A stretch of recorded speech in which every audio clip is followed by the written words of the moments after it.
A lot of times I see young couples with kids, and they don't really have an idea of what they're supposed to do, but they come in knowing that they need to get their affairs in order. And what we talk about is kind of the basics. The basic estate plan is going to be wills for both of them. They also need powers of attorney and health directives. So a will is a set of instructions about how money and property is to be distributed when you pass away.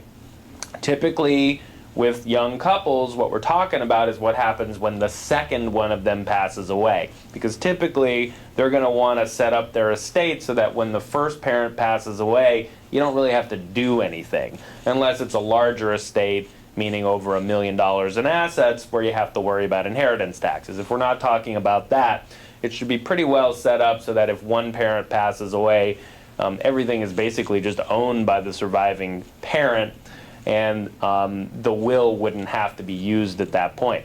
But at the second death, the will needs to have a trust set up for the children that will be in effect until a designated age, and typically we're going to recommend that age to be 25. So the parents need to designate somebody as a trustee for their minor children or young adults to handle their money and property in the event that both parents pass away until that designated age. The parents are also going to have to designate somebody to have custody of the child if they both pass away. If one parent dies, that's not an issue because the surviving parent will have custody and won't need a court order in order to obtain that.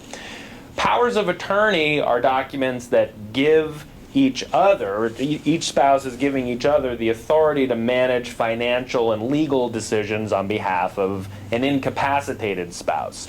Just because you're married does not really give you legal decision making when it comes to handling assets.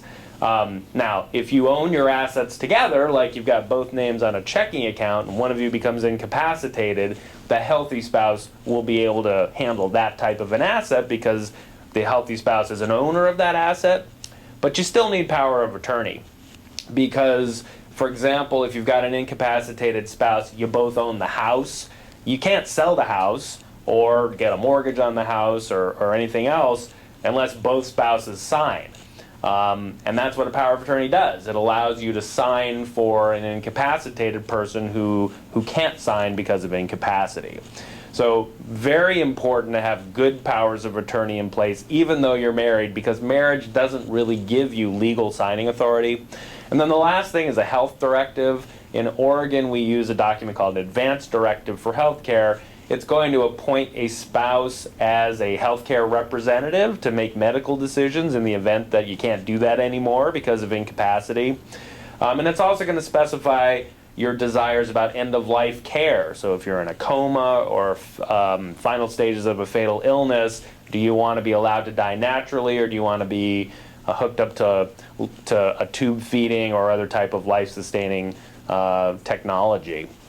In both of these documents, the power of attorney and the advance directive, you're going to want to name a contingent person to serve in the event that your spouse dies before you or is unable to serve. So it's not enough just to name your spouse. You're going to want to have another person, and really preferably two, to act in the event that your spouse isn't there for you.